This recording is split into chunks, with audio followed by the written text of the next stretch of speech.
It was a cold morning in Savannah, Georgia, the kind where mist still clings to fences and everything smells faintly of rain. My son stood by the back door, his voice low but sharp, warning me not to go into the backyard. His eyes wouldn't meet mine, and something about his tone chilled me more than the wind. I obeyed then, but only until dawn. Because the truth doesn't stay buried forever. When the sun rose over the moss-covered trees, I stepped outside and saw something glinting in the wet soil. My husband's watch. I'm glad you're here. If you're watching this, please like the video and subscribe, because this story will haunt you. The night before had been restless. A thick fog had rolled in from the river and hung over the street like a heavy curtain. I could hear the creak of the back gate moving in the wind, the soft scrape of a branch against the kitchen window. Somewhere in the distance, a train whistle moaned through the Savannah air, long and lonely. My son had come home late, his shoes muddy, his shoulders stiff. He moved through the house as though every sound hurt him. When I walked toward the back door to close it, he stepped in front of me suddenly. His voice was flat but sharp. He said not to go into the backyard. He said it like an order, not a request. His hands were trembling. His eyes never met mine. Then he turned away, leaving me standing there, with a chill that had nothing to do with the weather. I stood by the door long after he had gone to his room. The air coming through the cracks smelled like wet soil and rust. Something about it didn't feel right. The garden had always been my comfort, my small piece of calm after years of work and loss. But that night, even the roses looked different through the fog, their shapes dark and heavy, like secrets. I sat by the kitchen table, staring at the back door. The silence of the house pressed against me. I could hear the clock ticking on the wall, slow and steady, counting the distance between what I knew and what I feared. Every few minutes, I thought about going outside, but something in his voice held me back. It wasn't anger. It was fear, a kind of fear that doesn't belong to people who are innocent. Hours passed. The wind shifted, carrying with it the smell of the earth. The house creaked as if it were breathing. I tried to sleep, but couldn't. Every time I closed my eyes, I saw the shape of that backyard, the old oak tree, the patch of soil beneath it that my husband had once tended so carefully. He used to call it his resting spot, where he'd sit after mowing the lawn, his old watch glinting in the sunlight as he wiped his brow. That same watch had been missing since the day he disappeared. I remembered asking my son about it months ago, and he had said he sold it. His voice had been too calm when he said it, too rehearsed. I brushed the thought away then, but now it came back stronger, gnawing at the edge of my mind. I tried to tell myself, was imagining things. Grief plays cruel tricks on people, especially at night. But deep down, something inside me whispered that grief wasn't the only thing haunting this house. I poured myself some tea, hoping the warmth would steady my hands, but the cup rattled against the saucer. I looked at the clock again. It was almost midnight. My son's door was closed. The house had settled into an uneasy stillness. I walked to the window that faced the yard and pulled the curtain aside just enough to see. The fog outside had thickened, glowing faintly under the porch light. I thought I saw movement near the old tree, a flicker of motion, a shadow that didn't belong to the wind. Then nothing, just the garden, heavy with silence. I told myself to go back to bed, but I couldn't. My chest felt tight. My heart was beating too loudly. I sat down on the couch and tried to breathe. For the first time in years, The house that had been my refuge felt like a stranger's home. By dawn, the fog began to thin. The light crept slowly across the floorboards, pale and gray. I stood up, my legs weak, my mind clear in a way it hadn't been for months. Whatever secret that backyard held, I had to see it. The door was cold when I touched it. The handle turned easily. Outside, the air smelled of rain and earth, the kind of smell that comes when something has been disturbed.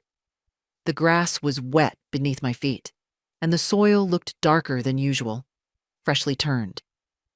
I walked toward the old oak tree, my breath visible in the cold air. The closer I got, the stronger that smell became. Soil, rust, and something faintly metallic.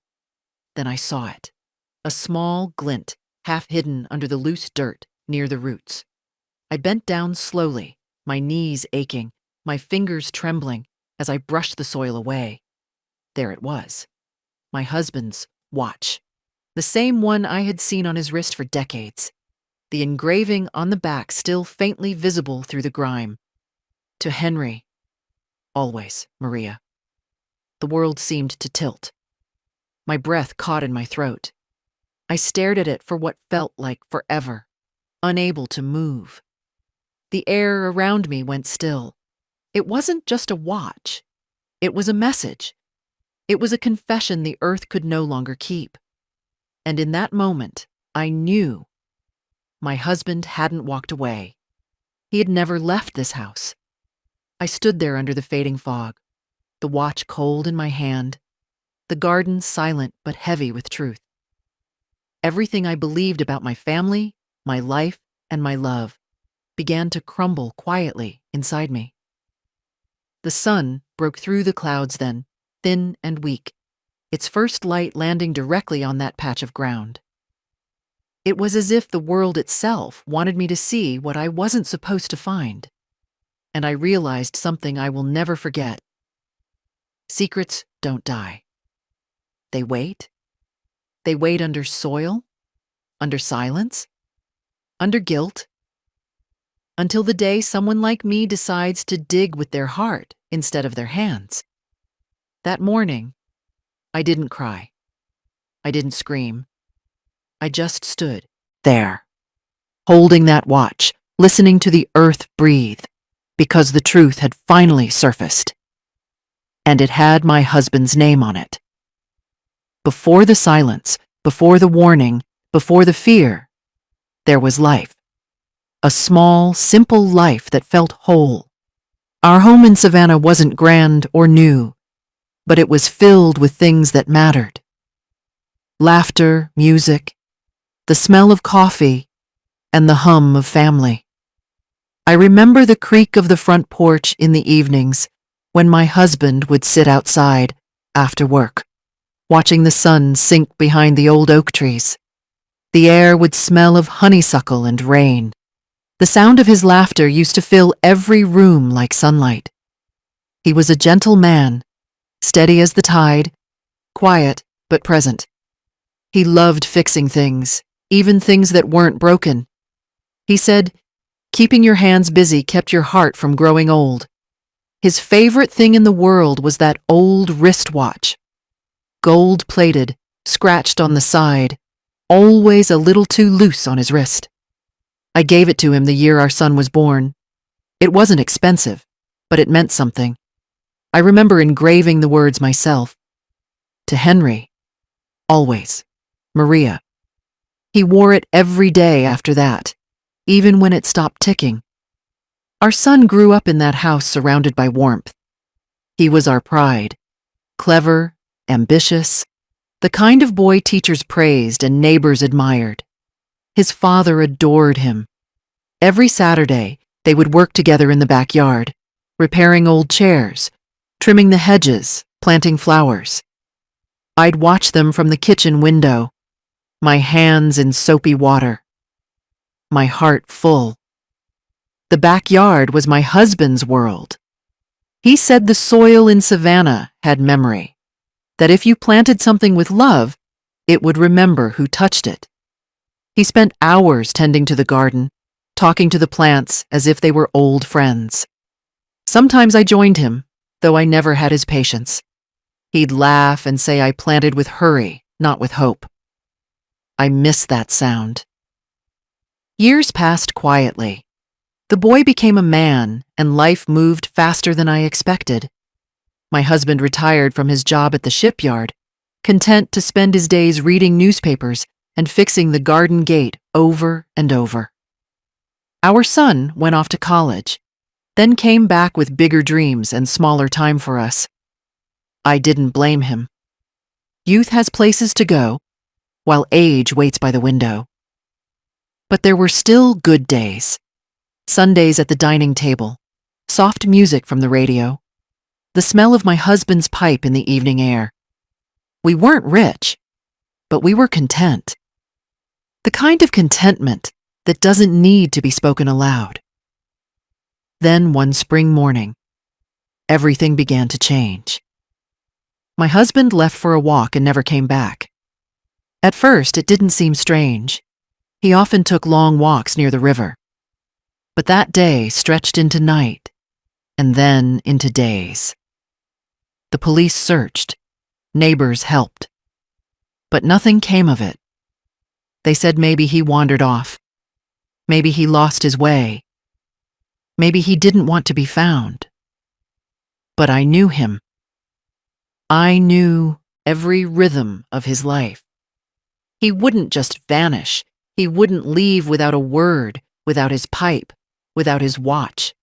The house became heavy after that. The laughter disappeared. My son took charge of everything. The papers, the police, the questions. He said he'd handle it all. At first, I was grateful. I thought he was protecting me. But soon, something in his eyes began to change. He stopped talking about his father. He sold the old tools, cleaned out the shed, and when I asked where he put the watch, he said it didn't matter anymore. His words were calm, but they cut like glass. I didn't argue. I told myself, grief makes people strange. I tried to keep the house alive. I cooked the same meals, kept the same flowers, talked to my husband's chair like he could still hear me. Nights were the hardest. The silence pressed so hard against my chest that I sometimes thought I'd stop breathing. My son would come home late, mud on his boots, smelling faintly of smoke and damp earth. When I asked if he'd eaten, he would just nod without looking at me. Months turned into seasons. The garden began to wither, like it too had lost its keeper. The grass grew uneven, the roses bent low. Every time I looked at that yard, I saw ghosts of the life we used to have. The laughter, the sunlight, the promise. I told myself my husband must have left because he was tired, or ill, or lost. That's what people said when they visited. Comforting lies spoken softly. But at night, when I couldn't sleep, I'd hear things. The sound of a door closing softly, the crunch of gravel outside, whispers of wind that didn't belong to the weather. Still, I didn't question my son. I wanted to believe him. He was all I had left. The only proof that love had existed here once. There's something strange about loss. It doesn't arrive all at once. It comes in pieces, in quiet reminders, in the spaces between questions you're too afraid to ask. I remember one evening, months after the disappearance, sitting on the porch while my son cleaned the garden shed. The sun was setting, the sky a deep gold. For a moment, I saw something shiny in the dirt by the tree, a small glint. When I pointed, he quickly said it was nothing, just a bottle cap. His tone was sharp, too sharp for something so small. I didn't push. I went back inside and looked at his hands later that night. They were scratched, raw, and covered in dirt. When I asked about it, he said he'd been fixing the fence. I believed him because I needed to. And then came the morning. That cold morning, when he stood by the door and told me not to go outside. His voice cracked on the word "don't." His eyes shifted. His breath came fast. That's when everything I'd ignored for months began to click into place. The silence, the mud, the late nights, the new locks on the shed, the way he flinched when someone mentioned his father's name. I didn't understand the whole truth then, but I understood something had ended long before that morning. What we had, the laughter, the love, the family, had been rotting quietly under the weight of lies. The house where we once sang now held secrets instead of songs. The garden that once bloomed with life now grew something else, something darker, unseen, waiting. And though I didn't yet know what was buried beneath that soil, my heart had already begun to dig. Because a mother always knows when something is wrong. Even when her mind denies it, her bones remember. That backyard was once my husband's peace. It would soon become the proof of my son's guilt. And I would learn that love, when blinded, can bury more than the living. When people disappear, they don't vanish like in the movies. They fade, slowly. One day becomes a week, then a month, and the space they leave behind begins to change shape. That's what happened when my husband was gone. It wasn't a clean absence. It was a slow unraveling of life as I knew it. The day he disappeared had started like any other. The air smelled of salt and rain, the kind of weather Savannah often wears in spring. He had gone out early, saying he wanted to check the garden before breakfast. I remember the sound of the back gate closing, the faint jingle of his watch as he walked away. I didn't know it would be the last sound I ever heard from him. When the sun climbed high and he hadn't returned, I began to worry. At first it was small, a passing unease that maybe he'd stopped to talk to a neighbor. But as the hours stretched, worry turned to fear. By evening, I called my son. He came home quickly, calm but cold, saying maybe his father had just needed space. That night, we called the police. They came, asked questions, looked around, took notes, and left. They told me that sometimes people walk away, that older men, weighed down by quiet years, sometimes choose to start over. Their words were smooth, practiced, but they didn't know my husband. He was a man of habit, of order. He wouldn't leave without his wallet, without his shoes, without me. The days after were a blur. I didn't sleep. The smell of his coffee mug still lingered in the kitchen. His jacket still hung by the door. I used to touch it every morning, half expecting him to walk in and ask for breakfast. But the house stayed silent. My son took control of everything. He filed the missing person report, spoke to the officers, signed forms, and answered calls. Everyone praised his composure, saying how strong he was being for me. But strength isn't always kindness. Sometimes it's a way to hide guilt. He moved quickly, too quickly. Within 2 weeks, he arranged for the life insurance paperwork. He said it was practical, said we needed to be prepared in case his father never returned. He said it was what Dad would have wanted. His voice didn't shake when he said it. That frightened me. The police came again once, briefly, to tell me they had no leads. They found his footprints near the old pier, but the water was deep and dark. They said maybe he fell. Maybe the current carried him away. They said maybe I should start letting go. But I couldn't. Because letting go felt like betrayal. I kept asking questions. Every night, I'd bring up small details. Where had my son been that morning? Why did his father's tools go missing from the shed?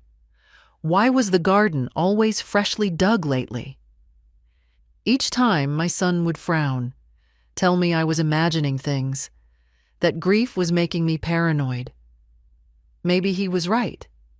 Maybe I was losing myself. But there was something about the smell of the backyard that wouldn't leave me. That smell of wet earth mixed with something faintly metallic. Something wrong. After a while, people stopped visiting. The sympathy calls stopped too. Life went on for everyone else, but for me, time froze the day he walked out that door. I spent my evenings sitting by the window, staring at the yard, listening for footsteps that never came. My son changed in those months. He stopped eating with me. He started locking the shed, keeping his phone close and avoiding my eyes. He said work was stressful, that I shouldn't worry so much. But there was a restlessness about him, a constant twitch, a nervous tapping of fingers against the table. I began noticing how he avoided the word Dad. One night, I went to the kitchen to get water and found him standing by the back door. The porch light was off.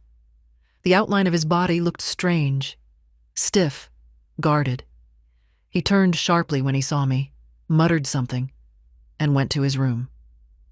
When I looked out, I saw a shadow move near the tree, a shovel leaning against it. That's when I started writing everything down. Every small detail, every strange noise, every change in his face. I needed to remember. Because sometimes truth hides in the small things, the ones we're told to ignore. When the insurance money came, he didn't look surprised. He barely even looked sad. He asked me to sign a few documents. I didn't read them. I just trusted him. That trust still burns me today. After that, he sold most of his father's tools, saying they reminded him of pain. He cleaned out the shed completely and began spending nights outside in the garden. I'd hear him walking, digging, moving things. When I asked, he said he was just fixing the soil. But flowers never grew there again. There were moments, brief, fleeting, when I thought I saw something in his eyes. Guilt, fear, something dark. He'd look at the ground whenever I mentioned the police or his father's name, and once, I caught him holding that watch, the same one he later told me was gone. He looked startled when he saw me watching, then slipped it into his pocket and walked away. I told myself it was just my imagination, because believing otherwise meant believing something unthinkable. The police closed the case after 6 months. Voluntary disappearance. That's what they called it, a phrase cold enough to erase a man's existence. They gave me the official papers, shook my hand, and left. I stood by the door, holding those papers like a death certificate written without a body. My son told me to stop asking. He said it was time to move on. But grief doesn't follow orders. It lingers, like the smell of rain before a storm. I knew something was buried deeper than the truth they gave me. The nights after that grew heavier. The sound of digging sometimes reached my window, faint but certain. I would lie awake, eyes open in the dark, waiting for the sun to reveal something. A clue, a sign, anything. But morning always came gentle, silent, unchanged. One morning I saw the garden soil freshly turned again.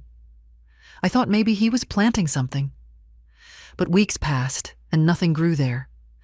The ground stayed bare, dark, and heavy. I started avoiding the backyard. I couldn't stand to look at it. It felt alive in a way it shouldn't, like it was holding its breath. My husband's favorite space had become a graveyard of questions. My son stopped talking altogether. He began coming home later, eating alone, sleeping less. Once, I saw him sitting on the porch with his head in his hands. I almost went to him, almost reached out like a mother should. But something in me stopped. Because by then, love had turned to suspicion. I tried to pray. I tried to forgive. But every prayer ended with the same thought. If he didn't leave, then where was he? And the more I asked myself that question, the heavier the air in this house became. By the time a year had passed, I was no longer the same woman. I moved through the house like a ghost, my heart split between memory and fear. The neighbors stopped asking, the police stopped caring, and my son stopped pretending. Then came that night, the night of the warning, the night the fog rolled in, the night his voice broke through the silence and told me not to step into the backyard. That was the moment the truth began to crawl out from under the soil, because secrets have roots. And no matter how deep you bury them, they always find the surface. The night before everything surfaced, the air around our house felt heavier than usual. The Savannah humidity had settled low, thick and strange, wrapping itself around the trees like a secret, refusing to move. I could hear crickets in the distance, but closer to the window, there was only silence. Real silence. The kind that doesn't rest. The kind that listens back. I sat in the living room, pretending to read, but my eyes kept shifting toward the back door. The light from the hallway cast long shadows across the floor. Every few minutes, I'd hear it, the dull scrape of metal against earth. Slow, steady, deliberate. It came from the backyard. At first, I told myself it was nothing. Maybe a raccoon, maybe the neighbor's dog, maybe anything but what my heart was already whispering. But when I turned off the lamp and stood near the window, I could see the faint silhouette of a man moving under the old oak tree, bent low, digging. The moonlight glinted off the handle of a shovel. My breath caught. I pressed a hand to my chest, feeling the beat of my own fear. It was my son. His movements were sharp, fast, not the lazy rhythm of gardening. He worked like someone burying something they didn't want seen. When he finished, he stood still for a long moment, head down, shoulders trembling. Then he looked toward the house. I stepped back into the darkness before his eyes could meet mine. I waited until I heard the shovel drop against the wall of the shed, then the sound of the door locking. His footsteps passed down the hallway. A few minutes later, his bedroom door shut. The house fell into uneasy stillness. I didn't sleep. I just sat there, hands cold, eyes open, staring at that door. By dawn, the digging sounds were gone, but the feeling wasn't. The smell of fresh earth drifted through the window, damp and metallic. It filled the kitchen like smoke. When I opened the curtains, I saw it clearly for the first time. A patch of soil darker than the rest, near the tree where he used to help his father plant roses. The ground there looked raw, as if it had been turned too many times. Something about it pulled at me. When I stepped outside, the air felt colder than the sunrise should have allowed. The dew on the grass soaked through my slippers. The closer I walked, the stronger the smell became. Not the usual garden scent of soil and roots, but something heavier. I knelt beside the disturbed earth and touched it. The dirt was still soft, damp, uneven. My fingers sank in easily, and the moisture clung to my skin. It was the same kind of soil my husband used to, till with care. But now it looked angry, restless, disturbed. A small sound escaped my throat before I even realized it. The backyard, once the safest part of our world, felt foreign, as if it was holding its breath. That was when I heard the back door open behind me. My son's voice broke the silence. Firm, low, shaking slightly. He said I shouldn't be out there. His hand gripped the railing, knuckles white. I turned, meeting his eyes. They weren't angry. They were scared. The kind of scared that doesn't come from worry. It comes from guilt. He told me not to go into the backyard again. Then he walked inside without waiting for a reply, closing the door hard behind him. I stood alone, the morning sun climbing higher, the world pretending to be normal. I wanted to believe him. I wanted to think maybe he'd buried old tools, maybe an animal, maybe anything else. But every part of me, every instinct sharpened by motherhood, every ache carved by grief, told me this was not just soil. That night, I sat by the window again, watching. The shadows moved differently now, slower, heavier. The patch of ground didn't settle like it should have. It remained uneven, as though something beneath it refused to rest. The house groaned softly in the humid air. My tea went cold in my hands. I thought about all the times I'd looked out this same window years ago, watching my husband and my son laugh while planting marigolds. The dirt had been their bond, the thing that connected them. Now it was what separated them. The clock ticked past midnight.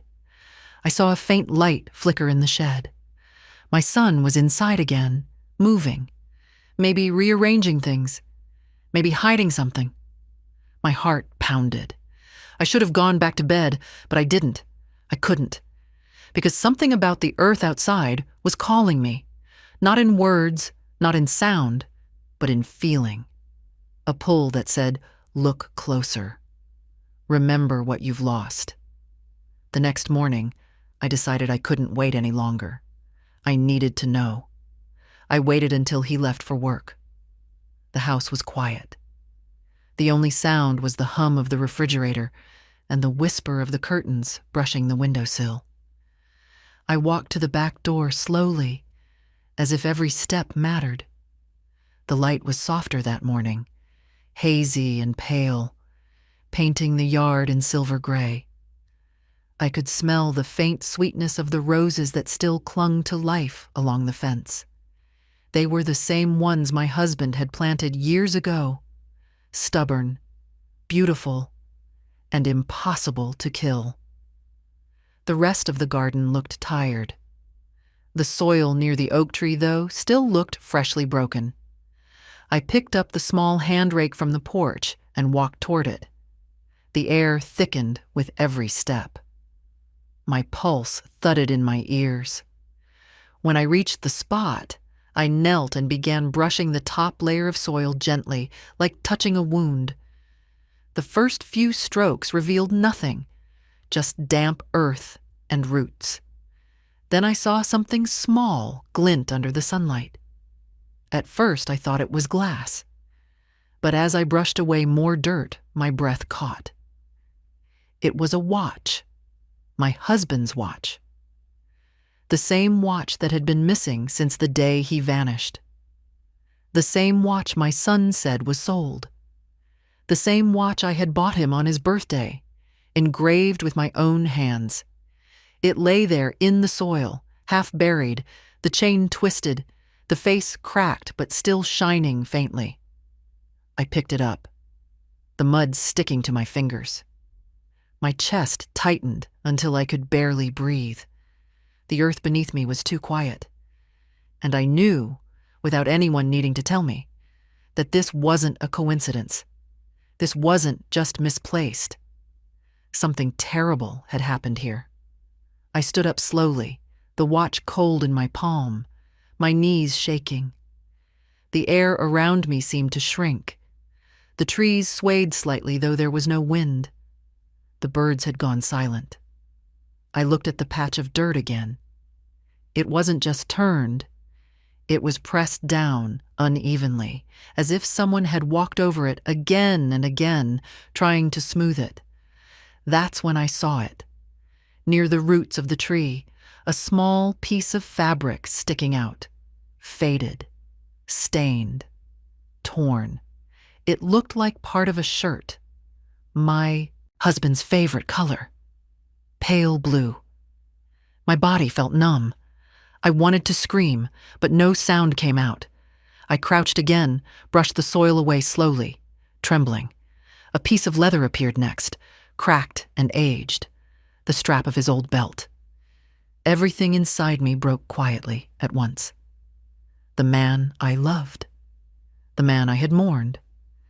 The man I had believed had left me. He had never left. He had been here the whole time, beneath the same tree where he used to rest after mowing the lawn. I sank to my knees, clutching the watch against my chest. The metal was still cold, as if the earth hadn't accepted it. I looked at the house. The windows still, the curtains drawn, the quiet, deceptive. For a long time I stayed there, staring at that ground. The truth was everywhere now. In the smell, in the soil, in the silence. And even though I didn't want to believe it, I knew I had found what I had been searching for. When I finally stood, I was no longer afraid. Because the fear had turned into something else. A calm, sharp determination. I walked back inside the house, washed the dirt from my hands, and placed the watch on the kitchen table. The ticking had long stopped, but to me it sounded louder than ever. Then I sat down and waited. Because sometimes justice doesn't come with noise. Sometimes it begins with the sound of a shovel in the night and ends with a mother deciding she's ready to face what's buried beneath her feet. The morning after that warning, the world looked calm, but it was the kind of calm that hides something underneath.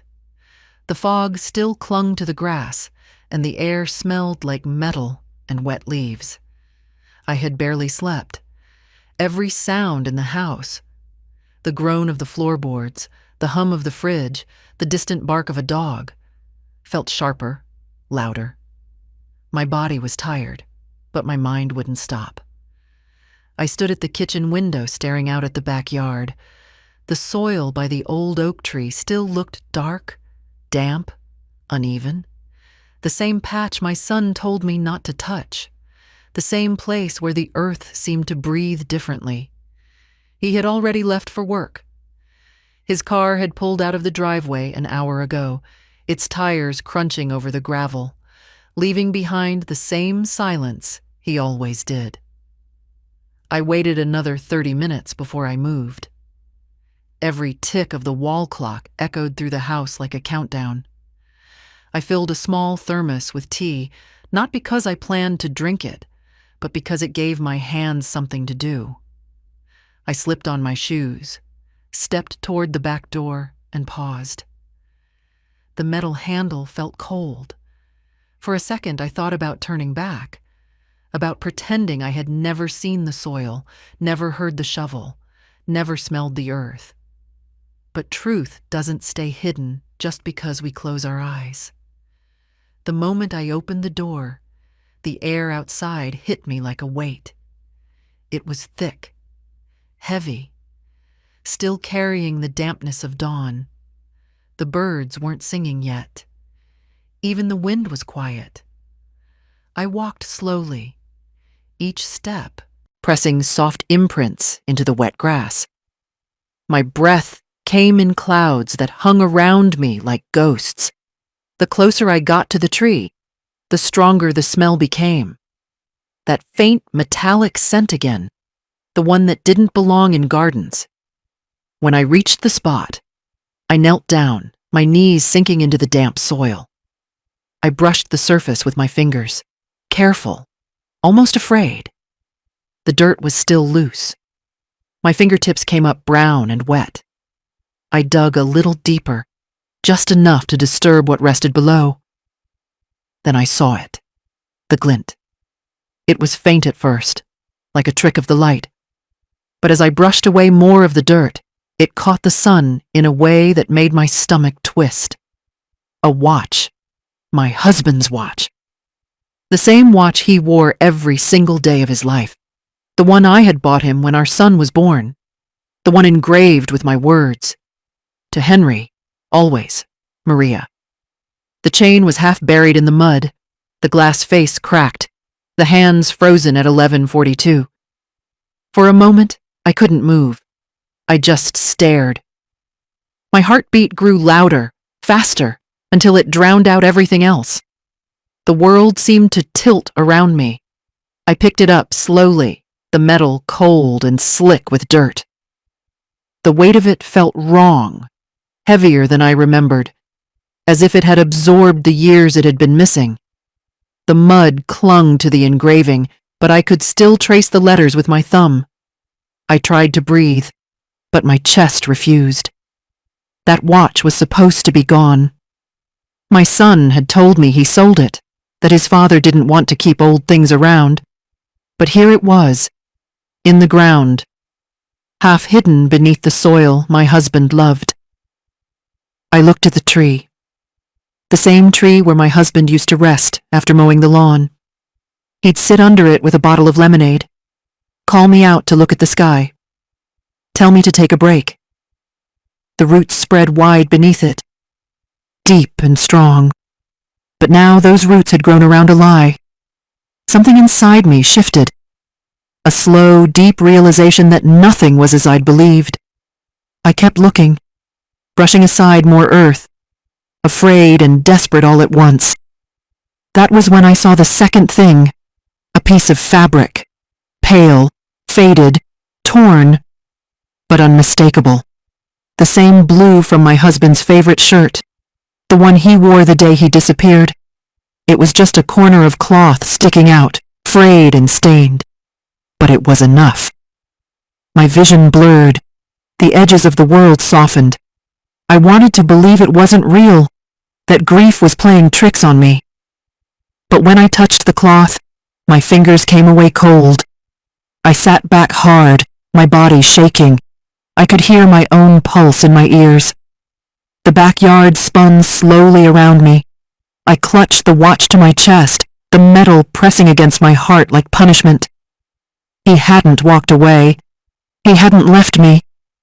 He was here. He'd been here all along, beneath this soil, beneath my son's warnings. A sound escaped me. Not a scream, not a cry. Something quieter. Something older. It was the sound of a heart cracking open. I looked. Around the garden, at the roses he had planted, now wilted. The path he had laid, now uneven. The soil that held the truth. The morning light spilled across everything, calm and cruel. I wanted to dig more, to uncover everything, to see him again. But fear held me still. Because deep down, I already knew what I would find. So I stood up slowly, holding the watch. My legs felt weak, my body heavy. The wind finally began to move, rustling the branches, carrying the smell of earth and metal across the yard. I looked toward the house. The windows closed, the curtains still drawn, the home that had kept so many lies standing tall in the light. I walked back to the porch. My slippers were caked with mud, my hands trembling. I washed the watch under the kitchen tap until the engraving shone clearly again. To Henry, always. Maria. The words shimmered under the water, alive again. I placed it on the table, next to my cold cup of tea. For the first time in months, I felt clarity. Not peace, not relief, but clarity. The kind that cuts. Everything I had ignored was true. The nights of digging, the smell of soil, the missing tools, the coldness in my son's eyes. Every unanswered question pointed back to this one patch of ground. I realized I had been mourning a lie. I had been comforting the wrong ghost. The rest of the day passed in silence. I didn't eat. I didn't move much. I just sat by that window, staring at the garden. The sunlight shifted across the floor hour by hour, but my eyes stayed fixed on that patch of dirt. As evening came, I decided to do something I had never done before. I took my phone, the same phone I had used to call the police a year ago, and I took a picture of the watch, the cloth, the disturbed soil. Then I took another, closer this time, the engraving visible, the mud still fresh. My hands shook so badly that some photos blurred, but I kept clicking. When I was done, I sent the pictures to myself, to a friend, to my old neighbor. I needed proof, not just for the world, but for myself. Because when you've been gaslit long enough, even the truth feels like fiction. The house was dark by the time I finished. I didn't turn on the lights. I sat quietly, listening. Every creak of the floorboard sounded like a confession. Later that night, I heard the front door open. My son returning home. His footsteps were slow, cautious. He didn't come to the kitchen. He went straight to his room. I looked at the watch one last time before bed. I placed it beside me on the nightstand, where my husband's reading glasses used to sit. For the first time in a long time, I didn't cry. My tears had turned into resolve, because now I had something stronger than grief. I had evidence, and evidence doesn't fade like memory. It stays. It speaks. The next morning, I would make a call. Not to my son, not to family. To the one person who had believed me once. The retired detective who investigated my husband's case years ago. The one who said, "If you ever find something, don't touch it. Call me." I would call him. Because this time, I wasn't going to be the silent wife or the naive mother. I was going to be the witness. The backyard wasn't just a garden anymore. It was a grave. And I was done watering the flowers that grew above a lie. The call was short, but it changed everything. The moment I heard the detective's voice, the weight on my chest eased just slightly. He still remembered me. Remembered the case that had gone nowhere, the husband who had supposedly vanished without a trace. When I told him I'd found the watch, there was a pause on the line. A heavy one. Then he said he'd come by quietly. After I hung up, the house felt different. The walls no longer hummed with confusion. They were listening, watching, waiting. I sat at the kitchen table, the watch in front of me, wrapped in a clean cloth. Every tick of the wall clock echoed through my bones. I had lived with grief long enough to know it by scent, and this was something else. It wasn't grief anymore. It was revelation. I spent the next hour preparing, moving slowly, methodically. I gathered what I had, the photographs from my phone, the screenshots, the messages from the months after my husband's disappearance. I printed them out, laid them on the table like puzzle pieces. There was the photo of the watch, the piece of blue cloth, the patch of soil. There were receipts from the bank my son had used to cash the insurance check. I saw patterns where before I had seen pain. My husband's tools had been sold off within weeks, yet the money never reached the account he had shared with me. I traced the numbers on those slips with my finger, feeling the truth take shape. There were withdrawals at strange hours, deposits made to an account I didn't recognize. My son had said they were temporary transfers, but now every explanation felt like a rehearsed lie. I opened the old folder where I kept letters and bills, the one I hadn't touched in months. Inside, I found something that made my stomach twist. My husband's handwriting, faint but unmistakable, on a small torn page. It was from his last grocery list, the one he never finished. Next to it, a note in a different pen, written hastily. It wasn't his. The words were short, sharp, defensive. She won't ask questions. I stared at it until the lines blurred. The detective arrived just after noon. He looked older, slower, but his eyes were still the same, sharp, serious, searching. I didn't have to say much. I simply opened the cloth and showed him the watch. His expression changed immediately. He turned it over, read the engraving, then looked at me with something like sorrow and respect mixed together. He asked if I had touched the ground where I found it. I nodded, ashamed. He said it didn't matter. What mattered was that I hadn't ignored my instinct. He took notes, careful and quiet. Every time he spoke, he kept his voice low, as though the walls themselves were dangerous. He asked about the night I heard digging, about my son's warnings, about the insurance, the documents. I answered everything slowly, truthfully, every word heavy with memory. Then he asked me something I wasn't expecting. He said, "Did your husband ever have enemies? Did anyone stand to gain from his absence?" I looked down at the table, at the watch, at the photographs, at the stack of bank papers. Then I whispered my answer. My own son. The detective didn't look surprised. He asked if he could see the backyard. I led him there, careful not to step on the disturbed soil. He crouched down near the tree, examined the area, then looked at the ground like it was a wound that needed stitching. He didn't dig, not yet. He just took pictures, measured the distance from the porch, the depth of the indentation. After a while, he stood up and said softly that I had done the right thing. He said he'd call in discreet help. No sirens, no uniforms yet. They needed quiet evidence before they made it official. When he left, I felt both relief and dread. Because truth, once uncovered, doesn't rest. It spreads. That night, I couldn't sleep again. The moon was high, white against the sky, casting a ghostly light over the garden. I watched from my window as a small team arrived quietly.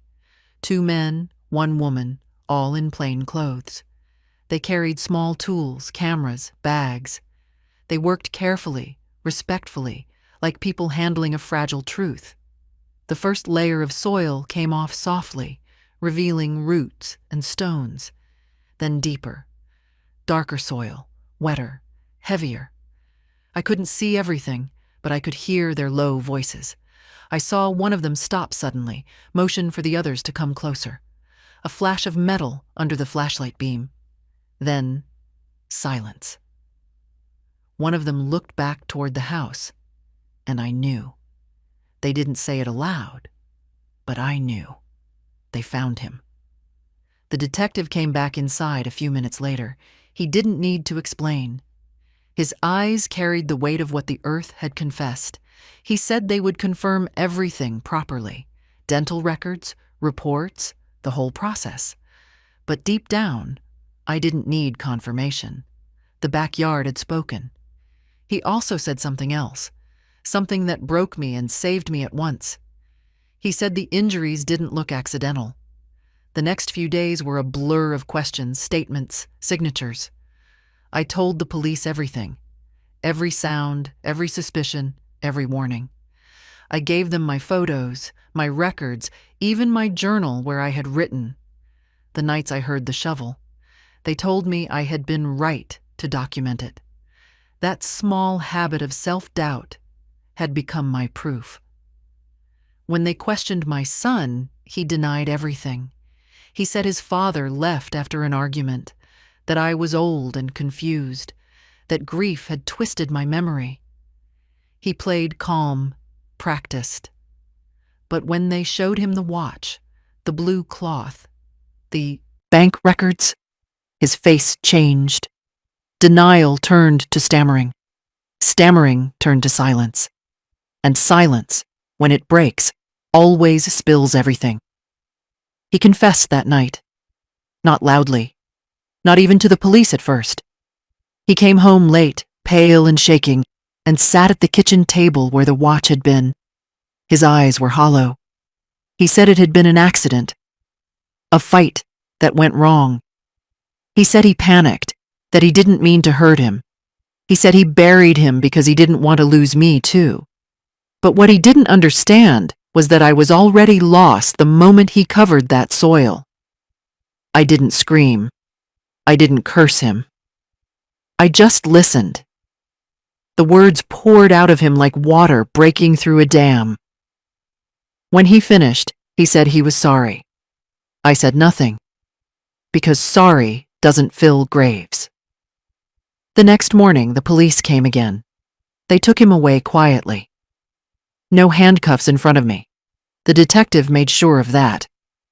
But the silence that followed was louder than any siren. When they left, I walked into the backyard again. The ground was open now, the soil lined with markers, the evidence bags neatly arranged. The air was still thick with the smell of earth and rain. I stood by the edge, looking down, my hands trembling around the watch that had started it all. The sunlight glinted off the metal again, but it didn't shine the same way anymore. It wasn't a memory now. It was proof. I whispered his name, my husband's. Not to call him back, but to let him know that the truth had finally found its way home. The neighbors started whispering soon after. I could feel their eyes on me every time I stepped outside.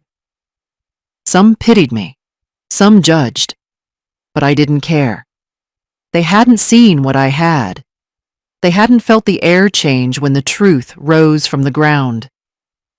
In the weeks that followed, investigators came and went.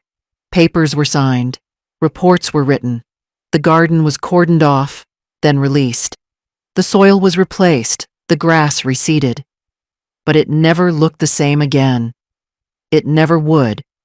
I kept the watch. I had it cleaned and repaired, its glass replaced, its chain polished. When it ticked again for the first time, I cried. Not for what I lost, but for what I had found.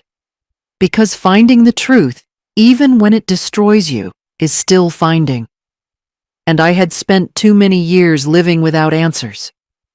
Now, every time I hear the faint tick of that watch, it doesn't remind me of death. It reminds me that lies have an expiration date. They all do. The difference is whether you're brave enough to dig for them. The day of the confrontation began quietly. The kind of quiet that doesn't last. The morning sun spilled through the curtains like nothing had changed, but everything had. The air inside the house was thick, heavy with the kind of silence that waits for a truth to explode. My son came home from the police station that afternoon, his steps slow, his face pale. He didn't expect me to be there.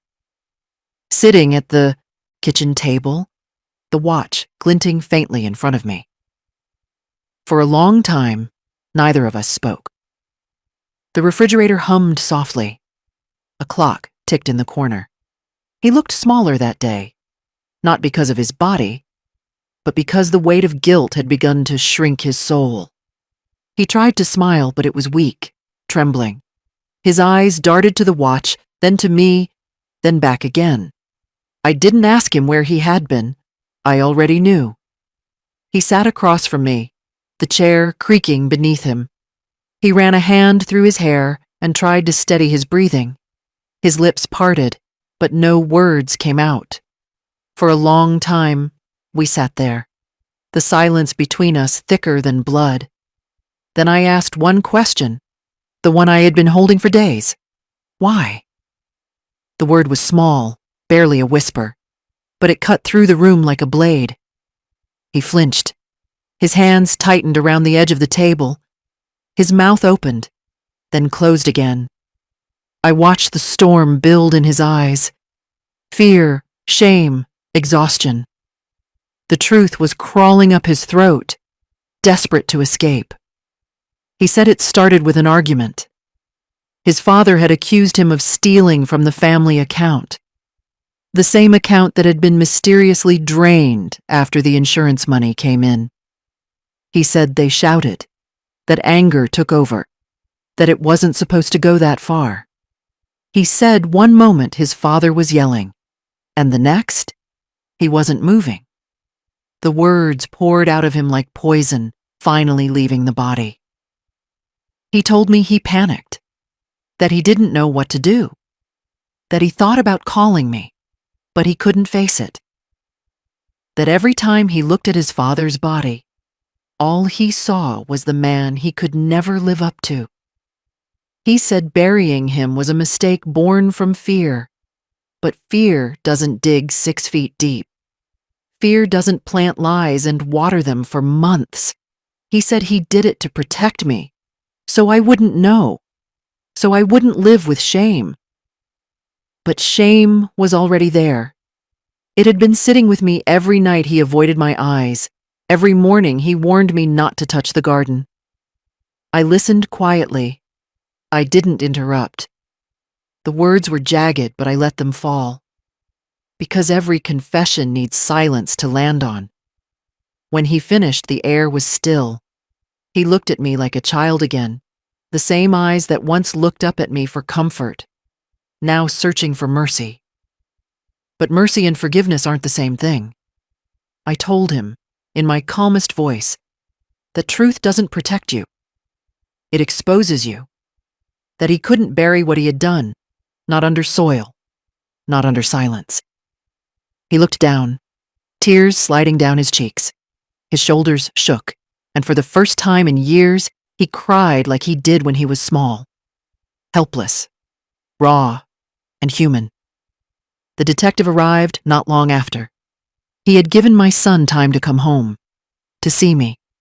But now, it was time for the law to take its turn. When the knock came, my son looked at me again, eyes wide, pleading without words. I didn't move. He stood slowly, his body heavy, and walked to the door. When he opened it, the detective stood there. No shouting, no guns, no spectacle. Just quiet procedure. He told him they needed him to come in for more questioning. My son nodded once, his voice too weak to argue. He turned to me before stepping out. Our eyes met for the last time as mother and son, not as witness and suspect. I didn't say anything. Neither did he. The silence between us was enough to end what words could not. When the door closed, the sound echoed through the house like a final breath. I sat there for hours after they left, staring at the spot where he had been sitting, his cup of water still on the table, half full, his fingerprints still on the surface. I touched the chair, feeling the cold wood beneath my palm. It was strange how quickly warmth disappears once someone leaves. The detective came back later that evening. He said my son had confessed everything. The argument, the panic, the burial, the silence. He said it wouldn't be an easy trial, but it would be fair. He also said something else that stayed with me. He said most people who hide a body bury their guilt, not their crime. But guilt grows roots. It always finds its way back up. That night, I sat on the porch, the repaired watch ticking softly in my hand. The air smelled of wet earth again. The garden was quiet, the white lilies swaying gently. I thought about all the lies that had grown there, watered by fear and silence, until they bloomed into truth. I realized that night that justice doesn't always roar. Sometimes it whispers. Sometimes it walks through your house in quiet footsteps, holding a watch instead of a weapon. Days turned into weeks. The news spread through Savannah faster than wildfire. Some people pitied me, others avoided me. The whispers followed me to the grocery store, the church, even the post office. But none of it mattered. I had made peace with being the mother of a man who buried his truth, because at least now the truth had surfaced. The court hearings began. I attended each one, sitting in the same seat, watching the same door where they would bring him in. He looked smaller every time, the weight of guilt carving lines into his face. The judge spoke. The lawyers argued. The evidence unfolded like pages of a story I already knew by heart. When they played the recordings, his voice, his confession, I didn't cry. I just watched. The moment that broke him wasn't the verdict. It was when they handed him the photograph of the watch, the one I had taken that morning, the mud still clinging to it. He stared at it for a long time, his face pale. Then he looked at me. Our eyes met across the courtroom, and I saw everything. The boy he used to be, the man he became, the line where love turned into guilt. That was when his mouth trembled, and he whispered words I couldn't hear but didn't need to. He was saying goodbye. When the gavel came down, the sound was final. The kind of sound that doesn't echo. It just settles. After the sentencing, people came up to me with kind eyes and cautious hands. They said I was strong. They said they couldn't imagine what it felt like. But strength isn't something you choose. It's what's left when you have no choice. I went home that night and sat in the garden again. The soil had been turned one last time, clean, even, ready for new life. The detective had suggested I move, but I couldn't. This house, this yard, this ground, it was all that was left of him, of both of them. So I planted something. Not roses this time. Lilies. White. Pure. Stubborn. The same kind they use at funerals and weddings alike, because every ending deserves both grief and grace. I watered them every morning, the same way my husband used to water his plants. The earth no longer smelled of secrets. It smelled of rain. One afternoon, the detective visited one last time. He brought me the repaired watch, the same one that started everything. It ticked again now, faint and steady. He said he thought I should have it, that the case had closed. But time hadn't. I thanked him and placed it on the porch table, beside a small, framed picture of my husband. The wind stirred slightly, carrying the soft scent of lilies through the air. As the sun dipped low, painting the sky gold and crimson, I sat there listening to the quiet ticking. Each second was a reminder that the world keeps moving, even when your heart doesn't. I looked toward the backyard one last time. The trees standing tall, the earth peaceful again. The truth was buried once, then unburied, then healed. And I realized something then. You can lose everything. Love, family, trust, and still win something greater. Clarity. Because truth, no matter how late it comes, is still a form of love. And love, when tested, either breaks or becomes immortal. That night, as I closed the door and turned off the light, I whispered one last line to myself, not for him, not for the world, but for me. He said, "Don't go into the backyard." But I did. And in doing so, I found everything he tried to hide. And everyone I thought I'd lost. The morning they came for him was quiet, almost too quiet for what was about to happen. No shouting, no flashing lights, no sirens screaming down the street like in the films. Just a low hum of car engines idling at the corner of our lane in Savannah, Georgia, and the shuffle of boots on damp pavement. I had known this day would come. The night before, I sat awake until dawn, watching the shadows move across the ceiling, counting the seconds between the clock's ticks. When the sun rose, I made tea and swept the porch. Because when the world falls apart, you still do small things that remind you you're alive. The detectives arrived just after 8. They didn't knock loudly. One of them, a woman this time, stood at the edge of the porch, her eyes kind but firm. The same detective who'd told me weeks earlier that the case would soon move from investigation to action. She greeted me softly, then asked if he was inside. I nodded once. My son came out a few minutes later. He looked like he hadn't slept either. His hair was uncombed, his eyes swollen, his shirt buttoned wrong. He saw the officers and didn't resist. There was no yelling, no running. He just froze for a moment, as if time had finally caught up to him. I stood by the doorway, my hand gripping the frame. He glanced at me once, just once, and in that glance lived 1,000 unspoken things. Apology, shame, regret, and maybe the faint memory of love. But love was no shield now. They read him his rights in calm, professional voices. He nodded silently, then placed his hands out without being asked. The click of the cuffs was quiet, almost merciful. The metal gleamed in the morning light like cold truth. Neighbors began to appear behind curtains. Cars slowed. Even the air seemed to lean in closer. But no one said anything. It was as if the whole street had agreed to hold its breath. As they led him to the car, I stayed where I was. I didn't cry. My tears had already been spent in other nights, in other rooms. I watched the back of his head as he walked, the same head I used to rest my palm on when he was a boy, the same shoulders that once carried groceries home for me.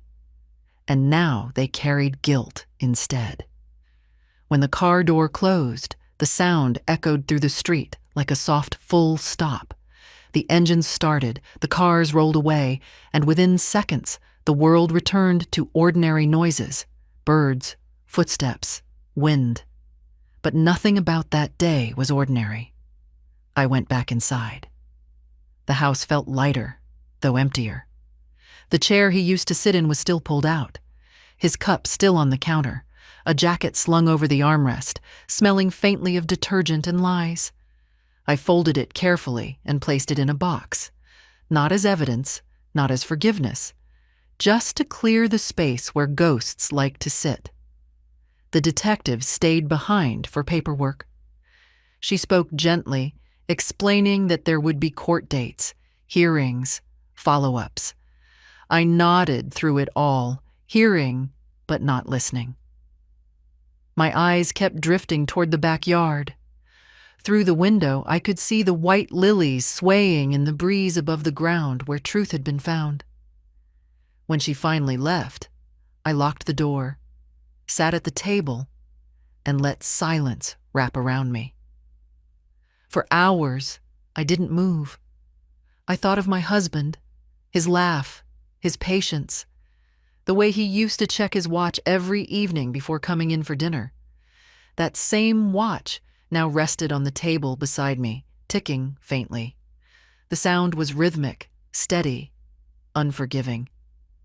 I picked it up, feeling the weight in my palm. It wasn't just a timepiece anymore, it was a witness. The thing that refused to stay buried. The proof that love, when betrayed, finds its own way to speak. In the days that followed, reporters came sniffing around. I saw flashes. From cameras at the end of the street, headlines on local papers. Savannah man arrested for father's disappearance. They used our names like decorations, our pain like a story. I didn't answer their questions. I kept the curtains closed and the world outside. The only person I let in was the detective. She came by with updates, court schedules, statements, procedures. She told me he'd confessed again, officially, this time. No deals, no excuses, just the truth, plain and painful. She said he told them he couldn't live another day pretending his father had walked away, that the guilt had eaten through him, hollowing him out from the inside, that every time he heard me hum a song from our old days, he wanted to dig the ground open himself. Maybe that was his punishment long before the law ever found him, to live buried under his own secret. The day of the formal arrest report, I was called to the station. I recognized the same officer who once looked at me months ago and asked, "Ma'am, you're the victim?" This time, when she saw me, she nodded quietly. There was no pity in her eyes anymore, only respect. She handed me a copy of the statement, the signatures, the photographs. I signed my name at the bottom, my hand steady. The officer said, "It's over." But endings don't arrive all at once. They unfold slowly, in the way a house grows quieter, in the way you stop checking your phone for calls that won't come, in the way your heart stops expecting to be healed. When I returned home, the sun was setting. The sky over Savannah had turned gold and crimson, the kind of beauty that makes pain look smaller. I walked straight to the backyard, my shoes sinking slightly into the soft ground. The lilies were blooming stronger now, taller, whiter, brighter. Life returning where truth had been dug up. I sat on the bench by the tree, the same one my husband built years ago. I held the watch close and listened to the faint tick, steady against my pulse. Justice doesn't always roar, I thought. Sometimes it walks on quiet feet. Sometimes it arrives wrapped in sadness, not celebration. Sometimes it's just a mother standing in a garden, holding a piece of time and knowing she did what she had to do. People later asked me if I hated him, my son. I never answered. Because hate is loud, and what I felt was quiet. It wasn't forgiveness either. It was understanding, the kind that comes when you've lived long enough to know that love and cruelty sometimes wear the same face. He was my son. He was also the man who took my husband's life. Both truths could live in the same heart. Weeks passed. Court dates were set, then delayed, then set again. The town's curiosity faded, replaced by new gossip, new tragedies. But my story stayed the same. I didn't move away. I didn't change my number. I stayed in the same house with the same backyard, under the same tree. Because running never buries pain. It only plants it somewhere else. Every morning I made tea, opened the curtains, and watched the light hit the lilies. Their petals gleamed like small lanterns. I sometimes thought they looked like forgiveness, not toward him, but toward myself. For months, I had believed I was crazy for asking questions, for refusing to accept his story, for listening to my instincts. But now I knew. The whispers, the doubts, the sleepless nights. They were never madness. They were the truth knocking, softly but persistently, asking to be let in. The arrest didn't erase my grief. It didn't fill the empty chair at the dinner table. But it brought something almost as important: peace. Not the loud kind that comes with cheers and headlines. The quiet kind that sits beside you, steady and sure, reminding you that you're still here, still breathing, still capable of standing in the same place where your heart broke and saying, "I survived." One evening, I sat on the porch as the wind rustled through the trees. The detective had called earlier to tell me the trial date was confirmed. Her voice was warm, respectful, and when she hung up, she said, "You did what most people couldn't." I thought about that for a long time. I hadn't done it out of courage. I had done it because silence would have been worse, because lies eat through the foundations of love until everything collapses, because truth, no matter how heavy, is lighter than pretending. As night settled in, I looked at the sky. The stars were faint that evening, but one shone brighter, steady, unblinking. I imagined it was him, my husband, finally resting, not in soil, not in shame, but in peace. I whispered softly into the air, "It's over now." The wind moved through the lilies like a sigh, and for the first time in a long, long while, the house behind me didn't feel haunted anymore. When the officers drove away and the noise faded, the silence that followed felt endless. The kind of silence that seeps into the walls and under the skin until it becomes part of the air. The house, once filled with ordinary sounds, laughter, clattering dishes, the faint hum of a radio, now echoed only with memory. I walked from room to room, touching objects that suddenly felt foreign. Every chair, every cup, every framed photograph carried a shadow of voices that no longer belonged here. I lingered in the kitchen longest. The watch still sat on the table, its steady tick the only proof that time hadn't stopped. The morning light crept through the blinds, cutting across the floor in thin golden lines. Dust floated in the beams, slow and peaceful, as if the house itself was exhaling after holding its breath for too long. For weeks, this place had carried secrets. Now, it carried silence. I poured tea for one. The cup trembled slightly in my hands. I could almost hear him, my husband, asking if the water was too hot, if I wanted sugar. That gentle voice still lived somewhere inside these walls. I sipped, slowly, letting the warmth settle in my chest. The first night after his arrest was the hardest. I couldn't sleep in my bed, so I lay on the couch instead, listening to the creaks of the house. They used to comfort me once. Now they sounded like questions I couldn't answer. Around midnight, I got up and walked to the backyard. The air outside was cool, sharp with the scent of lilies. The soil looked calm now, leveled and neat, but it still carried the weight of what had been taken from it. I knelt beside the flowers, pressed my palm to the ground, and whispered his name, Henry. The wind moved softly through the branches above, like an answer too gentle to hear. In the days that followed, people came and went. A neighbor brought food I couldn't eat. The priest stopped by and left a prayer card on the counter.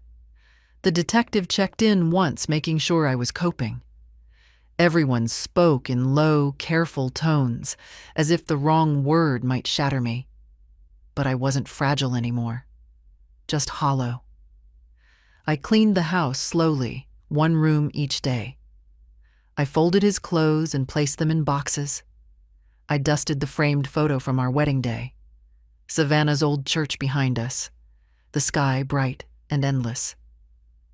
We had looked young, certain, untouchable. When I reached my son's room, I stopped at the door. The air smelled faintly of his cologne, mixed with the metallic trace of guilt that still lingered. His shoes were neatly lined under the bed, his desk scattered with papers, small notes, receipts. I picked one up, a grocery list in his handwriting, simple things like milk and bread, written on the back of an envelope. Ordinary, almost tender. I sat on his bed for a while, staring at the faded wallpaper. I thought of the nights I had read to him, the mornings he had kissed my cheek before school, the times he had sworn he'd take care of me. Those memories hurt now, sharp as glass, but I held them anyway, because they were real before everything else went wrong. Grief changes shape over time. It becomes quieter, heavier, more private. Mine settled in my chest like a stone that would never lift.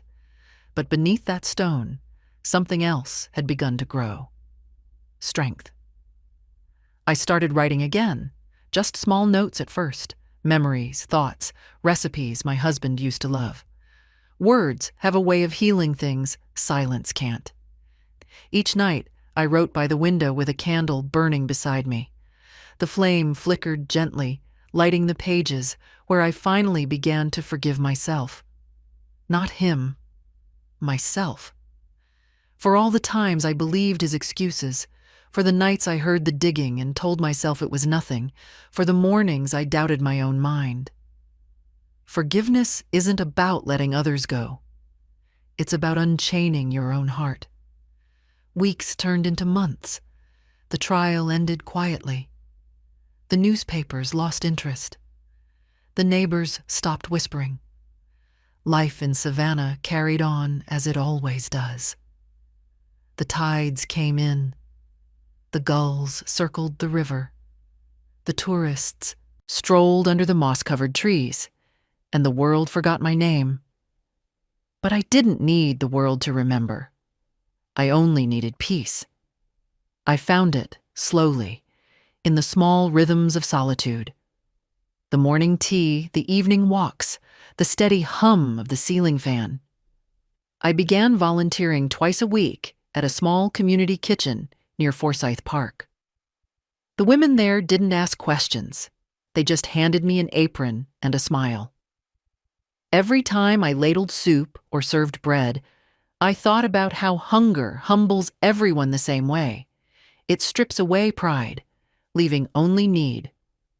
Maybe that's why I liked being there, because need was something I understood. On Sundays, I attended church again. The pews were old and creaky, the hymns soft. Sometimes I'd close my eyes and let the music wash over me, imagining that the sound carried him somewhere gentle. The preacher once said that forgiveness is the soil where peace grows. I didn't agree then, but maybe I do now. Back home, I kept the watch on the mantelpiece above the fireplace. It still ticked, patient and calm. Every evening, I wound it once, just as he used to. Its sound filled the room like a heartbeat that refused to stop. I also planted more flowers, rows of white and yellow lilies mixed with wild rosemary. Their scent filled the backyard, soft but sharp, reminding me of him and of truth. The soil there no longer frightened me. It was no longer a grave. It was a garden again.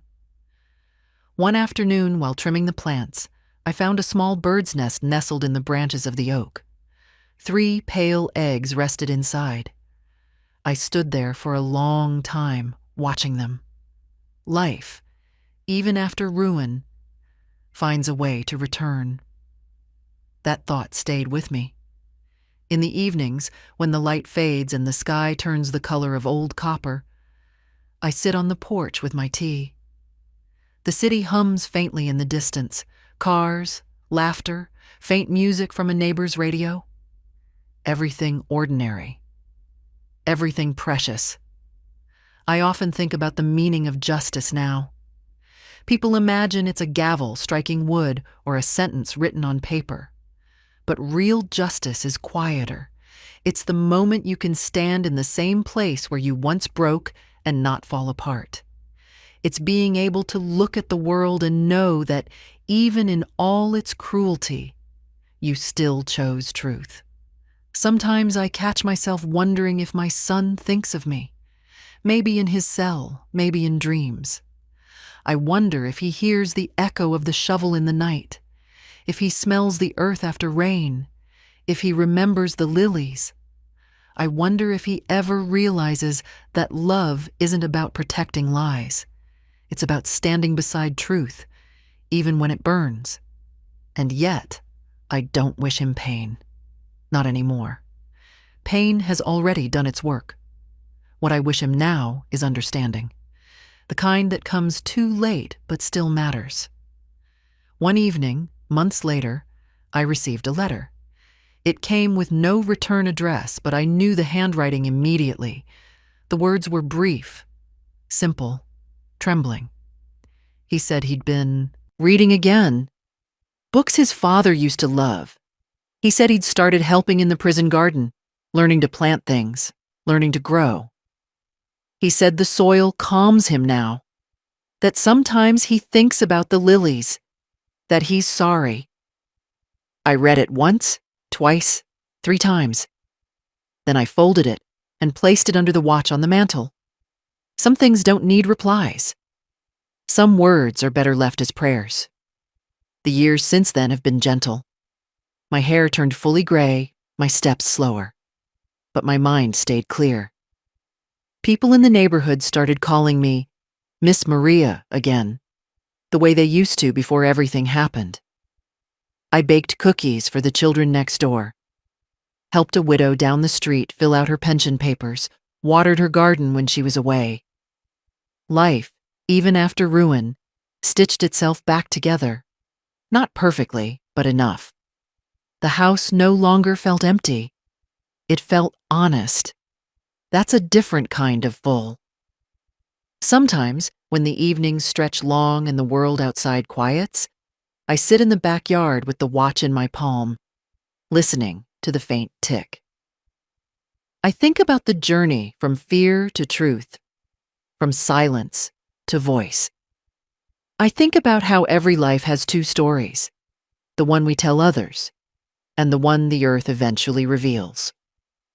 Mine used to be about loss. Now it's about endurance. The lilies sway, the stars blink awake one by one, and I realize something that took me a lifetime to understand. Strength isn't built from never breaking. It's built from breaking and rebuilding in the same place.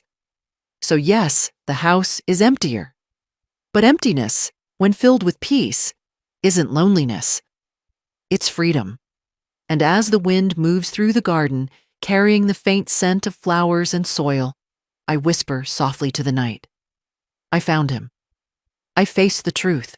And somehow, I found myself again. The years have softened the edges of everything. The pain no longer burns. It hums quietly, like a familiar song played from another room.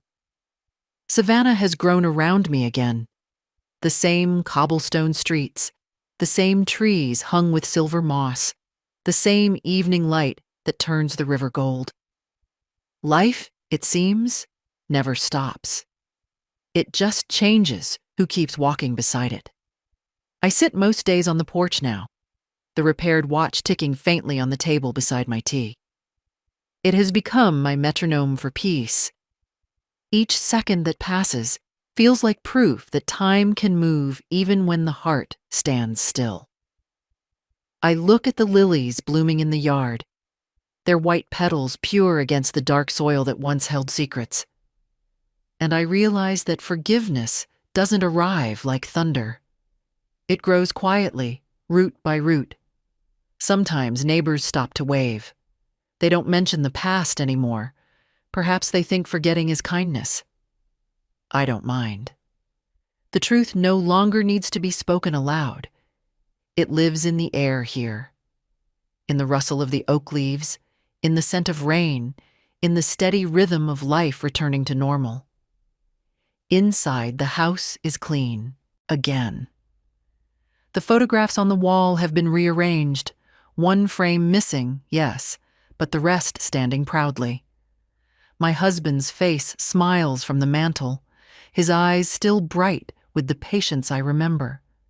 I keep a candle beside his picture. I light it every Sunday evening as the sun dips below the horizon. The flame dances gently, and I whisper that everything is calm now. When I think of my son, I no longer see only the man in handcuffs. I see the boy he once was, mud on his shoes, laughter spilling out of him, eyes wide with wonder. I let that version of him live in my memory, because holding on to only the ending would poison everything before it. Love shouldn't be rewritten. It should be understood even when it breaks. He still writes from prison sometimes, short letters, careful handwriting. He asks if the lilies are blooming, if I still make tea in the mornings, if I've kept the old porch swing fixed. I answer every few months. Small notes, gentle words, nothing that invites pain, nothing that denies it either. Healing, I've learned, doesn't mean erasing someone. It means allowing them to exist without destroying your peace. The world outside has moved on. New families live on this street now. Children ride bicycles past my gate, shouting to each other as the church bells ring. Their laughter fills the air in ways silence never could. Sometimes they stop to admire the flowers, and I give them a few cuttings to take home. It feels right to let something good spread from this soil. In quiet hours, I think about justice. People imagine it as victory, as applause, but I know better. Justice is quieter. It's the sound of the truth breathing again after being buried. It's the calm that comes when you can stand where your fear once lived and feel no tremor. It's not triumph. It's release. The backyard has become my sanctuary now. Each lily is a promise kept, that I would not let darkness have the last word. The oak tree still stands tall, its branches stretching wide, unashamed of what its roots once hid. Sometimes I sit beneath it with my tea and listen to the wind move through its leaves. It sounds like forgiveness. I've kept a small box beside my bed, the same wooden box where I used to store old photographs.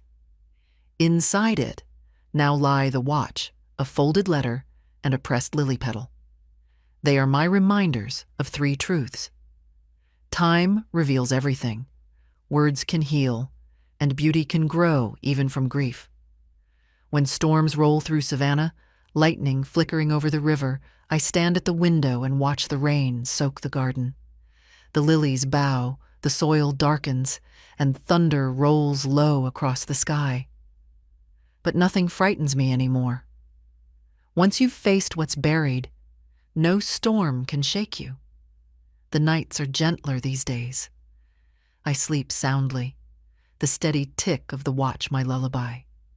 In dreams, I sometimes see him, my husband, standing under the oak tree, smiling, his hands clean, his eyes kind. He doesn't speak. He doesn't need to. The dream always ends the same way. He reaches out, places the watch in my palm, and nods once before walking into the light. I wake with tears on my cheeks, but they are soft tears, not sharp ones. I think often about what people choose to bury, not just bodies, but truth, shame, fear. We cover things to protect ourselves, to delay pain. But the earth doesn't forget. It holds everything until we're ready to face it. And when we finally dig deep enough, what we find isn't always horror. Sometimes it's freedom. That's what this story became. A slow unearthing of freedom. It taught me that motherhood isn't only about love. It's also about courage. The courage to raise a child. The courage to confront them when they lose their way. The courage to keep loving them, even when love feels like punishment. It's the hardest kind of love. The one that stays honest. Now, when I walk through town, people nod with quiet respect. Not because they pity me, but because they've seen what truth looks like when it refuses to die. They call me strong, but strength isn't something I built. It's something I discovered after everything else was taken away. Sometimes, sitting here on the porch, as twilight settles over the street, I think about how the story might have gone differently if I'd never stepped into that backyard. Maybe life would have stayed peaceful. On the surface, at least. Maybe I'd still be serving dinner to a man who could smile with lies in his mouth, to a son who could look me in the eye and hide the earth on his hands. But peace built on deception isn't peace at all. It's silence waiting to explode. So no, I don't regret stepping outside that morning. I don't regret what I found or what followed. Because the truth, however painful, gave me back my voice. And I would rather live alone with truth than surrounded by comfort built on lies. The sun sets slow in Savannah. The air turns gold, the sky blushes pink, and the river mirrors it all like memory. The world looks soft, forgiving. In those moments, I sit still, the watch ticking beside me, and I whisper a small prayer. Not for the past, not for the dead, but for every person living a lie too heavy to hold. I pray they find the courage to dig, because somewhere under the soil of fear, there's always something waiting to be uncovered. A truth, a name, a piece of themselves they thought they lost. And when they find it, I hope they hold it close and say what I finally learned to say. I didn't go into that backyard to find pain. I went to find truth. And in the end, truth is what set me free.